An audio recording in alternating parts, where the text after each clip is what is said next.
Hello, knowledge seekers. In this episode of 20-Minute Books, we delve into the vivid narrative of Born a Crime, penned by the renowned comedian Trevor Noah.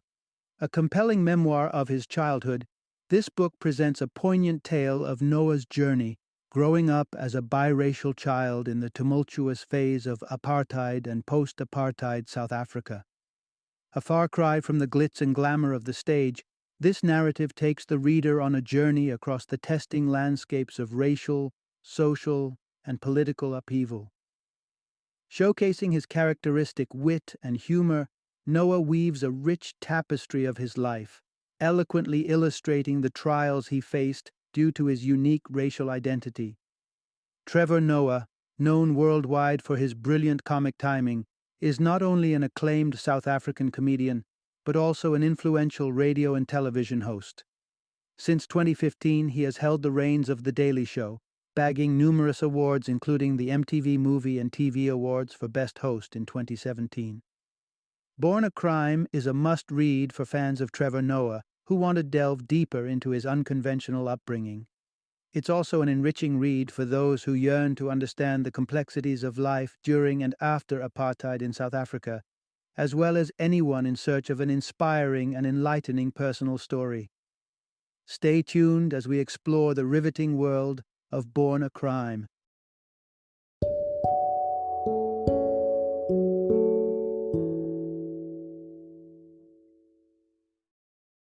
Born a Crime: Stories from a South African Childhood.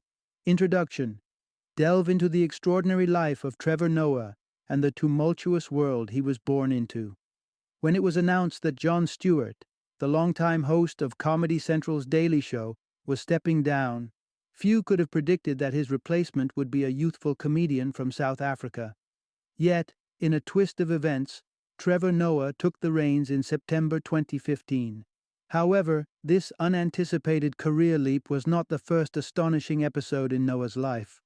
Born during the apartheid era in South Africa, to a white father and a black mother, Noah's existence was itself a marvel. Mixed-race children were an uncommon sight in a nation grappling with ingrained, systemic racism. As you journey through the narrative of Noah's life, you will witness his growth and, in tandem, grasp the bizarre, brutal, and unequal nature of living in a society where racism is not just prevalent, but institutionalized. Through the course of this chapter, you will discover why Noah's very existence was considered a criminal act, how language and sweets became Noah's tools for navigating racial dynamics in South Africa, and why a historical figure like Hitler led to unexpected issues for Noah. Part 1. Trevor Noah's birth in apartheid South Africa was considered a criminal act. We all know Trevor Noah as the renowned comedian and host of The Daily Show. However, what might be less known is the incredible story of his birth and childhood. Noah was born into the world of apartheid in South Africa. Apartheid, a system of racial segregation in place from 1948 to 1991, traces its origins to 1652, when Dutch traders enslaved the indigenous people after they settled on the Cape of Good Hope. When the British gained control in the mid-1800s, the Dutch settlers, now referred to as Afrikaners, moved inland and cultivated their distinct culture.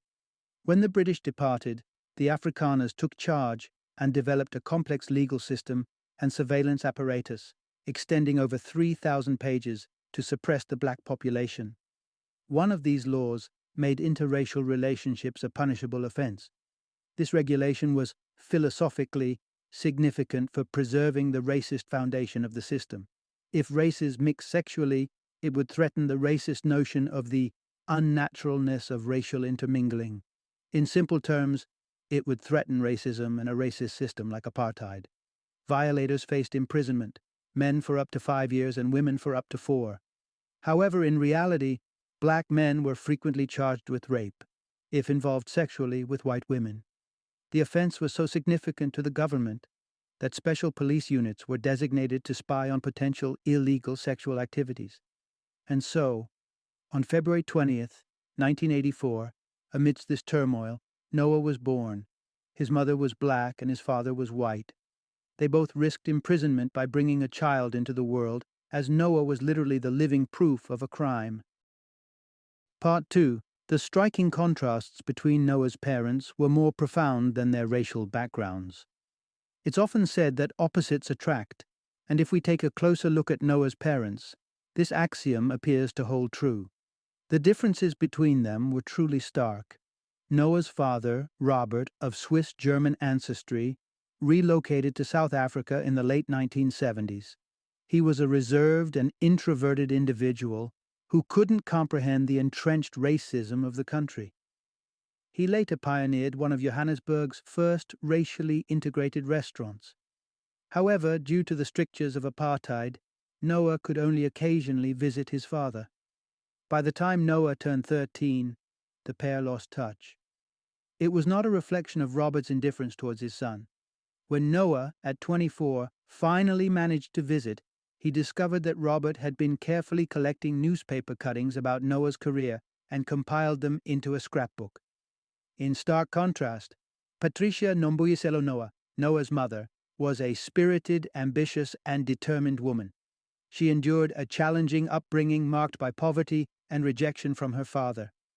As a young girl, she was abandoned by her father and left in her aunt's care in Transkei, home to the Xhosa tribe. There, she shared a tiny hut with 14 other abandoned relatives, and they often had to steal from animal troughs to fend off hunger. Despite these harsh beginnings, Patricia remained steadfast in her determination to succeed. She was fortunate enough to learn English from a white missionary and soon secured a job at a local sewing factory. The job was tough, and the earnings barely sufficient for subsistence. But by the time she turned 21, she moved back to Soweto, her parents' township, and took up a position as a humble corporate secretary. Patricia was also a devoted Christian, ensuring she attended 3 different churches each Sunday, one black, one white, and one racially mixed. At 22, she made the audacious move to Johannesburg, notwithstanding the legal restrictions on black residency. Her willpower was unyielding. She navigated the city with the guidance of local sex workers and often had to resort to hiding and sleeping in public restrooms. Part 3. Noah's mother strove relentlessly for his well-being, despite his pesky tendencies, making life challenging for both of them. Noah's life resembled his mother's childhood as he experienced the same trials of poverty. Food was scarce, and sometimes their meals were nothing more than a clear soup of water and bones. Much of his younger years were spent in Soweto, a Johannesburg township that was home to 1 million black residents. The apartheid government had constructed this township as a controlled ghetto. Its design had only 2 entry roads, enabling easy closure, and was defensively structured so it could be bombed from above if deemed necessary. During school vacations, Noah resided in his grandmother's 2-roomed house, sharing the floor as a bed with his mother, grandmother, great-grandmother, an aunt, an uncle, and cousins. The toilet was a modest and fly-ridden outhouse, a mere hole in a concrete plank, with old newspapers serving as makeshift toilet paper. Despite these conditions, Noah's mother's determination remained unyielding. She desperately wanted to save him from the burden of the black tax, the money that impoverished blacks had to spend to compensate for their parents' poverty, and the same tax they paid for theirs.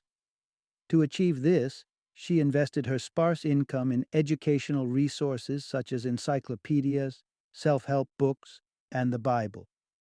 She regularly tested his understanding and comprehension of all he read. Her intention was to encourage Noah to envisage a life beyond the confinements of the ghetto. However, her efforts were partly squandered on Noah's mischievous nature. He developed an intense fascination for knives and a penchant for fire setting, even going to the extent of accidentally incinerating a house. His follies inevitably resulted in painful spanking sessions from his mother, but they were always born out of love, not malice. Her only wish was for him to be able to skillfully navigate the harsh realities of racial discrimination rampant during those times. Part 4. The dawn of post-apartheid South Africa bore its own set of challenges. In 1990, Nelson Mandela was liberated from his lifelong prison sentence, and a year later, apartheid was officially declared over. However, this historic victory marked the onset of a different complex morass for many people. Although theoretically, black individuals had gained power, there was a veil of ambiguity around where real authority resided. The termination of apartheid led to a ruthless power struggle between the Zulu and Xhosa tribes, the two primary tribal groups, leading to the loss of thousands of lives. In these volatile times, Noah's mother demonstrated unwavering resilience and tenacity. Indicative of this was an incident that occurred one Sunday when Noah was about 9. Their dilapidated car failed to start, thus forcing Noah, his mother, and his half-brother Andrew to resort to public minibuses for their trip to church. During that era, buses devoid of any regulation were highly hazardous due to sporadic turf wars erupting between drivers and operators over bus routes. It was nightfall, and they were on the last leg of their journey when a verbal altercation erupted between Noah's Xhosa mother and the Zulu bus driver. The disagreement escalated, and the driver vowed to teach her a lesson. He accelerated, leaving them no chance to alight. However, Noah's mother showcased swift dynamism in this perilous situation. As the minibus decelerated at an intersection, she forced the doors open, shoved Noah out, and quickly jumped out herself, cradling Andrew protectively as they tumbled onto the street. From there they sprinted with all their might until they reached the safety of their home. Post-apartheid South Africa posed its unique challenges for Noah as well.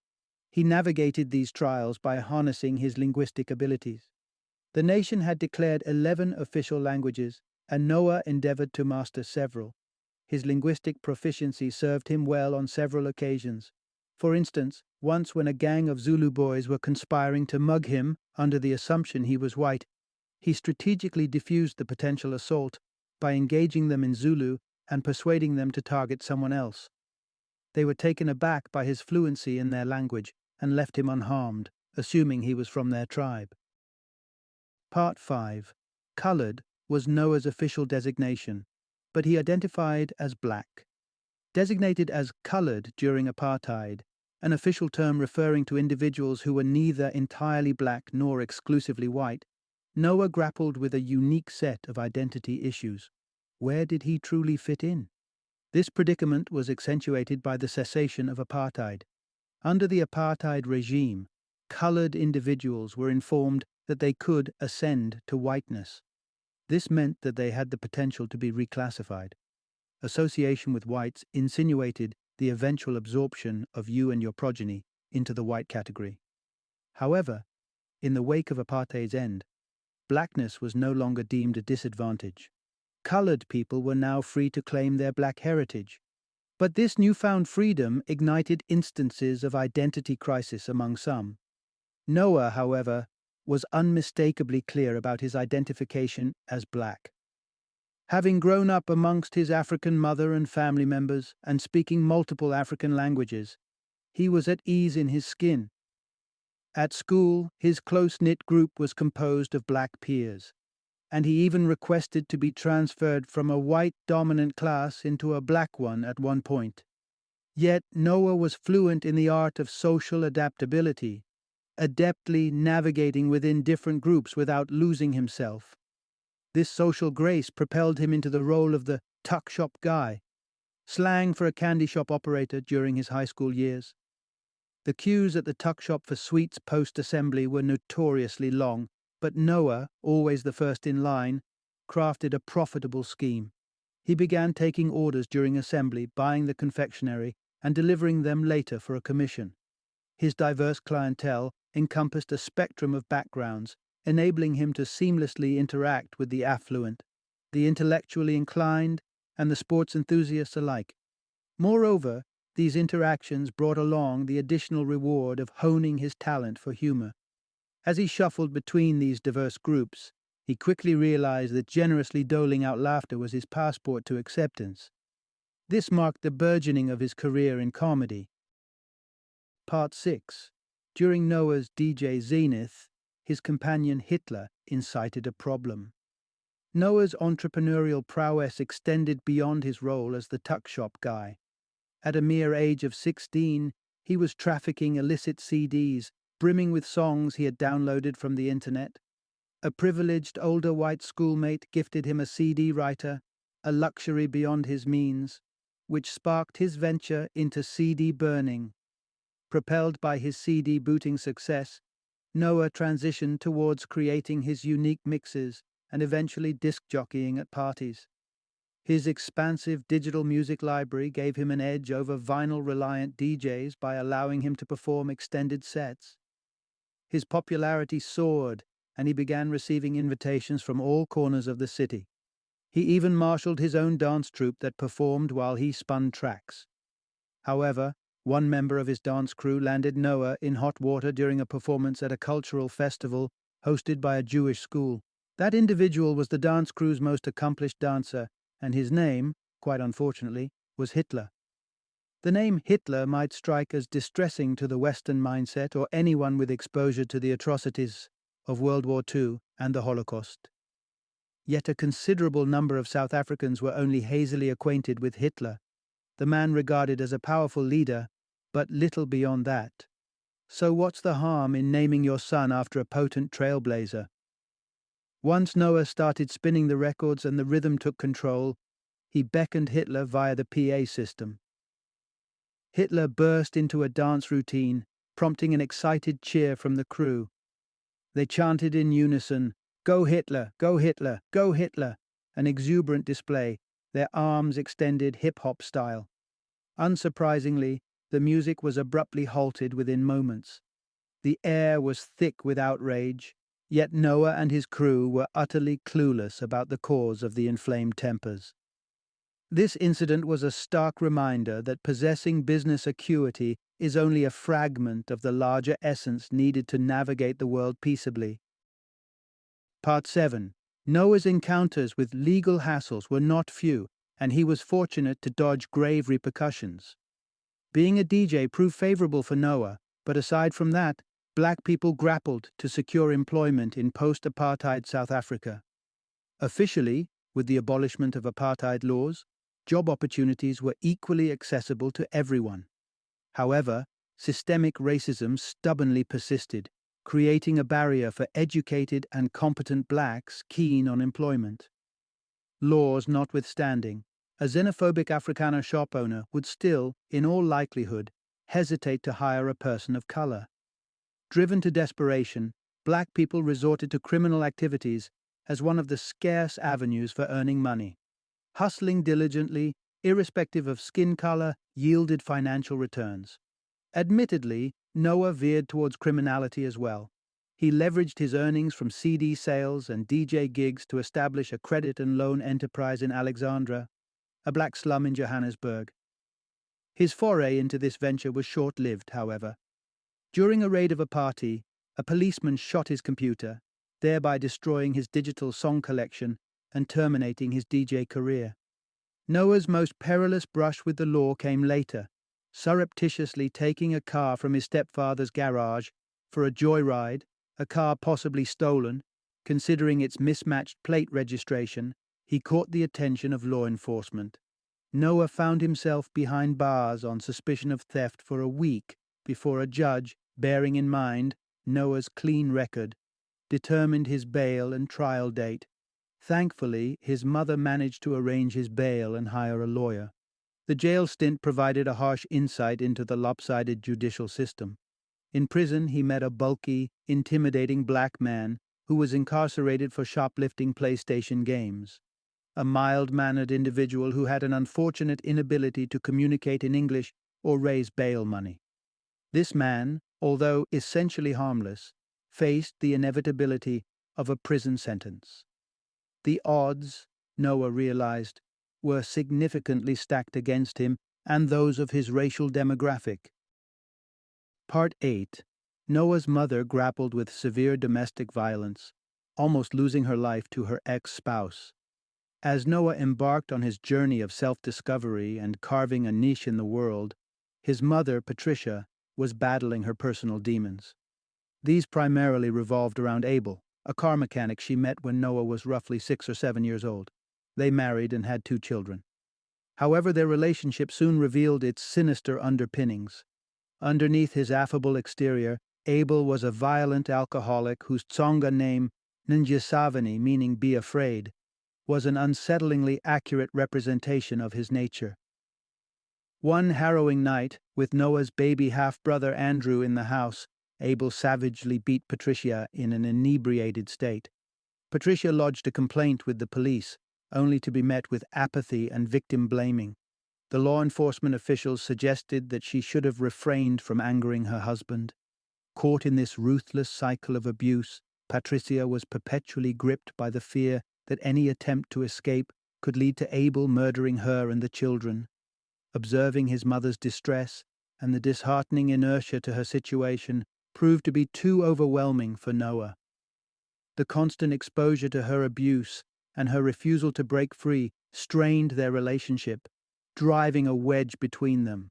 Post-completion of his schooling, Noah's detachment grew, leading him to move out. In a surprising turn, Patricia managed to extricate herself from the clutches of her tormentor and went on to remarry. Noah usually received intermittent updates about his family's happenings. He was on a DJ tour in England when he learned of Abel's most monstrous attack. Enraged after spotting Patricia with her new family post a Sunday church visit, Abel shot Patricia twice. Astonishingly, she survived, the bullets missing her vital organs and exiting through her nostril. She was up and about, resuming work within a week. The most shocking part was yet to come. Abel, thanks to a clean record, avoided a prison sentence. His crime was merely penalized with a 3-year probation, a glaring injustice that underscored the persistent issues riddling Noah's South Africa. Final summary. Trevor Noah's experience as a mixed-race individual in South Africa, throughout apartheid and its aftermath, was rife with challenges. He grappled with poverty, rampant racism, pervasive violence, involvement in petty crime, and a pressing struggle with identity. Yet, he emerged from these trials with an abundance of poignant tales to narrate.